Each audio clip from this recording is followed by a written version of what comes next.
Shalom, shalom à tous les bien-aimés dans le Seigneur. Pour tous qui nous suivez depuis Congo-Kinshasa, Congo-Brazzaville, partout en Afrique, en Europe, en Asie, en Amérique, en Océanie, nous vous saluons dans les noms puissants de Jésus-Christ. C'est l'heure de la vérité. Et l'heure de la vérité, c'est une émission que nous aurons à aborder avec vous et que Dieu vous bénisse abondamment pour qu'il y ait très nombreux entre de nous suivre. Et le thème que nous abordons dans cette émission, Jésus-Christ, le détenteur de clés. Nous avions commencé ce thème depuis la fois passée et aujourd'hui, nous allons faire la suite. Et lorsque nous disons Jésus-Christ, détenteur de clés, nous avons trois grands concepts que nous définissons là-bas. Jésus-Christ d'abord, le second concept, c'est détenteur, et le troisième concept, clé. Lorsque nous disons Jésus-Christ, c'est un nom composé. Il y a Jésus et il y a Christ. Lorsqu'on dit Jésus, en grec c'est Jésus. En hébreu c'est Yoshua. Le nom de Jésus, Yoshua en hébreu, veut dire Dieu sauveur, l'Éternel qui sauve. Notez que le nom de Jésus, le nom de Josué, c'est également Yoshua en hébreu. Le nom de Osée, prophète Osée, c'est également Yoshua en hébreu. Le nom d'Ésaïe signifie aussi salut de l'Éternel, le Dieu qui sauve. Donc le nom de Osée, de Josué, le nom de Jésus, tous ont la même racine et la même signification en hébreu, Yoshua. Yehoshua, Yehowa, qui veut dire Dieu sauveur, tiré de tétragramme YHWH. Et lorsque nous disons Jésus-Christ, Christos en grec, Hamashia en hébreu, qui veut dire Messie, le roi, l'envoyé de Dieu. Il n'y a que Jésus-Christ qui était au ciel, qui a été roi depuis le ciel, qui a reçu mandat pour venir sauver l'humanité. Ésaïe n'était pas au ciel.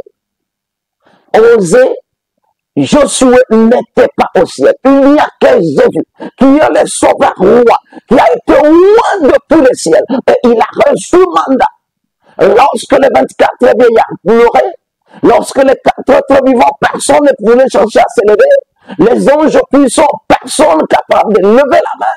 Jésus a levé la main. L'ange puissant dit à Jean, ne pleure pas, ne pleure pas. Voici l'agneau de Dieu. Voici le lion de la tribu de Juda. A été trouvé digne d'ouvrir le livre et d'en rompre les sceaux. Il n'y a que Jésus qui est le sauveur de l'humanité. De Genèse Apocalypse, le salut de l'humanité par Jésus-Christ. C'est le thème principal de la Bible. Bien aimé, sans Jésus, la Bible perd son sens. Dieu, depuis Genèse, a cherché à sauver l'homme. Le Dieu sauveur, le Yahweh sauveur, comme prononcé par le nom. Jésus, c'est le nom de ce Dieu qui a revêtu la chair humaine, qui est venu habiter parmi les hommes, à la personne d'Emmanuel, l'Éternel, elle, parmi les humains, Emmanuel, Jésus-Christ, il a habité parmi nous. Jean dit, la parole a été faite chair et elle a habité parmi nous.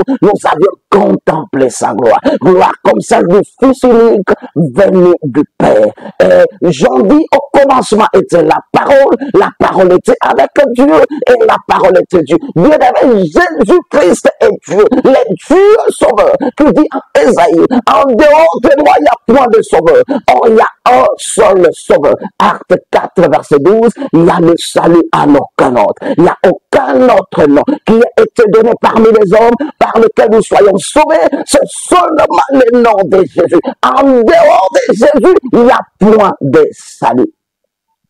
Jésus-Christ, détenteur de clés. Lorsque nous disons détenteur, c'est celui qui détient, celui qui possède quelque chose, celui qu'on appelle détenteur.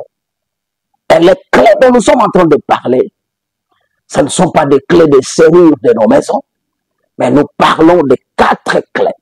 Première clé, Apocalypse 1er verset 18. Je détiens les clés de la mort et du séjour des morts. Nous avons la clé de la mort. 2. La clé du séjour des morts. C'est quoi le séjour des morts? Tous ceux qui meurent, que ça soit en Christ, qu'ils ne soient pas en Christ Jésus, ils partent quelque part, un lieu de repos, un lieu d'attente, une salle d'attente, où les uns attendent la résurrection pour être couronnés, la première résurrection, là sont les justes, et les autres attendent la deuxième résurrection pour le jugement. C'est ce lieu que nous appelons séjour des morts. En hébreu, c'est Sheol. En grec, c'est Hades. Séjour des morts en français. Là où vont tout le monde ceux qui meurent pour aller se reposer. L'esprit retourne auprès de l'Éternel, qu'il a créé, qu'il a donné. Et l'âme de la personne va se reposer dans le lieu du repos. Le corps de l'homme retourne aussi dans la poussière. Il va attendre la trompette qui va sonner à la résurrection pour que ce corps, cette poussière revête la chair. Assemblé avec l'âme et l'esprit, il va comparaître devant le trône. Soit le tribunal de Christ, s'il a reçu Jésus comme Seigneur et Sauveur dans les airs pour être couronné, soit le tribunal de Dieu, les jugements derniers, le trône blanc, pour être châtié et jeté dans l'enfer. Bien-aimés dans le Seigneur, une chose que je voudrais que tout le monde retienne, avant que Jésus ne meure, avant que Jésus ne monte sur la croix, tous ceux qui mouraient dans l'ancienne alliance, la clé de la mort et du séjour de mort était entre les mains du diable. C'est Satan Lucifer, le serpent ancien, le dragon rouge. C'est lui qui détenait les clés, que ça soit de la mort, que ça soit du séjour de mort. Est-ce que vous allez vous rendre compte, un roi de Dieu comme Samuel, Samuel meurt. Après, Saoul va aller consulter un magicien.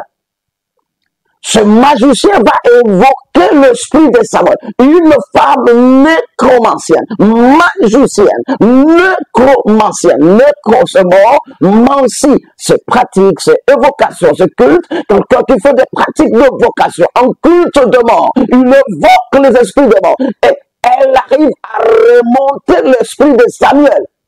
Comment un roi de Dieu, comment son esprit, une magicienne, nécromancienne, arrive à le remonter? Oui, c'est normal. Vous vous rendez compte, quand l'esprit de Samuel le remontait, la femme magicienne se met à crier dans le dédit. Il dit, Saoul, tu m'as trompé, tu m'as trompé. Il dit, que vois-tu? Il dit, je vois un vieillard avec une barbe blanche. Saoul a compris que ce vieillard avec une barbe blanche, c'est Samuel. Comment Samuel est roi de l'Éternel? On arrive à remonter son esprit. On évoque son esprit par une magicienne. Et on remonte son esprit. Oui, parce que dans l'ancienne alliance, c'est Satan qui détenait les clés. Que ça soit de la mort, que ça soit du séjour de mort. Mais pendant les 3 heures d'affrontement sur la croix de Golgotha, entre Jésus, le prince de la lumière, et Satan Lucifer, le prince des ténèbres, pendant qu'ils s'affrontaient de 12 heures à 15 heures, je ne parle pas de 9 heures à 12 heures, mais je prends de 12 heures à 15 heures, de la 6e à la 9e heure du jour, lorsqu'il y eut ténèbres dans le monde entier. C'était un moment d'affrontement entre le royaume de lumière et le royaume des ténèbres, entre le prince de la lumière qui est Jésus et le prince des ténèbres qui est Satan, Lucifer. Et pendant qu'ils s'affrontaient, pendant ce temps, dans cet affrontement, Jésus est entré dans les lieux infernaux. Il est allé prêcher l'évangile. L'évangile a été prêché. Là où il y avait de Samuel, là où il y avait de David, là où il y avait d'Abraham, ils ont écouté l'évangile. Tout le monde a suivi l'évangile. Jésus est entré dans le séjour des morts, dans le Sheol. Il entre dans le Hades, que le grec appelle en grec, toujours séjour des morts. Il entre en ce lieu. Il récupère tout ce qui était des saints, tout ce qui était des justes. Il a ouvert une autre chambre. Cette chambre, c'est ce qu'on appelle les saints d'Abraham. Il ouvre notre chambre, il fait entrer ces gens là-bas. Il les a séparés de ceux qui n'ont pas connu Dieu, ceux qui étaient des injustes pendant leur vivant. Quand Jésus donne la parabole de l'homme riche ainsi que du pauvre Lazare, qu'est-ce que Jésus voulait dire aux pharisiens, aux juifs en général? Très bientôt, il y aura une séparation. Je vais ravir cette clé qui est entre les mains du diable, du séjour des morts. Je dois séparer les justes et les injustes. Là, dans le séjour des morts. C'est comme ça quand, dans cette parabole, la parabole c'est une vérité cachée dans une autre vérité. La parabole de Lazare n'est pas confondre avec Lazare de Jean 11, l'ami de Jésus, frère de Marie et Marthe. Mais dans Luc, il n'y a que Luc qui parle de cette parabole de Lazare, l'homme riche. Lazare le pauvre qui avait des plaies partout, des ulcères. L'homme riche le supplie. Il dit à Abraham, dis à Lazare de prendre mes fiscaux son doigt, qu'il plonge dans l'eau, qu'il me mette dans la langue. Ici, il y a la chaleur impossible. Je n'arrive pas à supporter. Qu'est-ce que Abraham lui a dit? Non. Entre vous et nous, il y a un abîme qui nous sépare. Celui qui se trouve vers nous ne peut pas aller vers chez vous. Et celui qui se trouve là-bas ne viendra pas chez nous. Jésus a séparé. Non, non, non. Supplie alors. Dis alors qu'on doit te dire à mes frères qui sont de l'autre côté pour qu'eux ne viennent pas ici. Non. Là, il y a les Moïse. Il y a tout et tout qui sont là.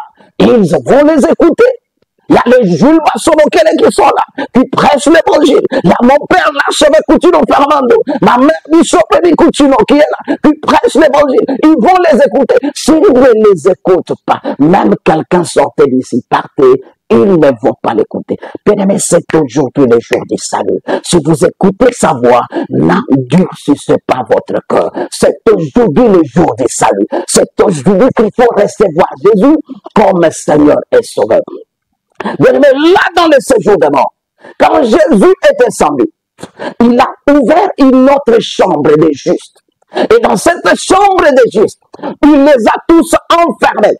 Il est remonté avec la clé. Et quand il est sorti avec la clé, pendant les 3 heures d'affrontement avec Satan, Jésus dit au Père, Tetelestai, mission accomplie.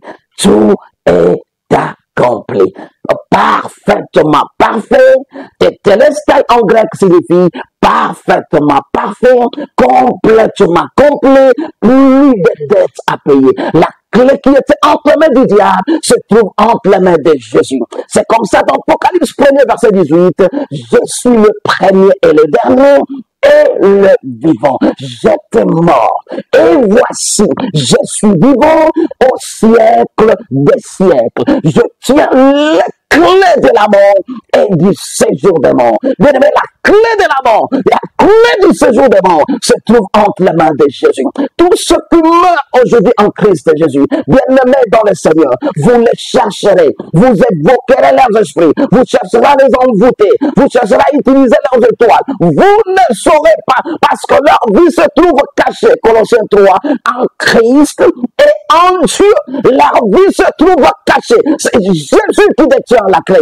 Allez dans quel cimetière, évoquez les esprits de mort, remontez les gens que vous allez remonter. Ceux qui ont accepté Jésus comme Seigneur et Sauveur, vous ne saurez jamais remonter leurs esprits. Oh, que Dieu bénisse, paix à l'âme de mon aîné dans le Seigneur, l'évêque Nico Ikeke Yetenda. Oh, la nécropole 1, vous ne saurez pas remonter son esprit. Oh, que Dieu bénisse, Mama Bishop Kouloulou Thérésia. Oh, paix à son âme.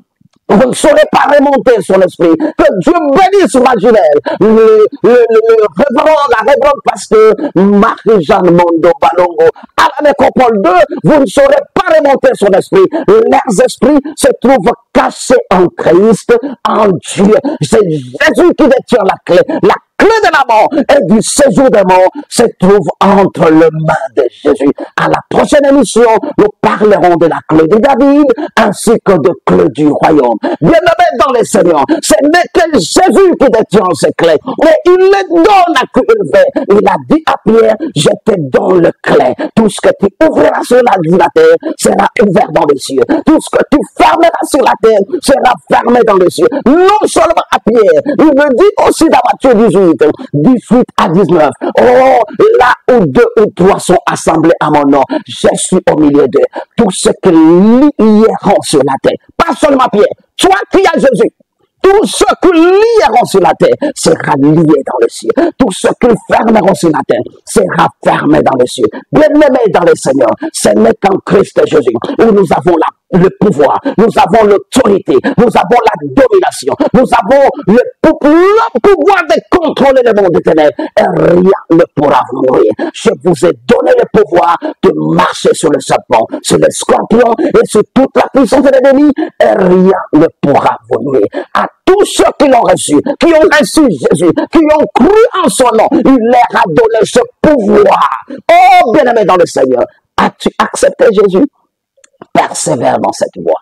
Tu n'as jamais accepté Jésus, je te supplie, ne rate pas cette occasion.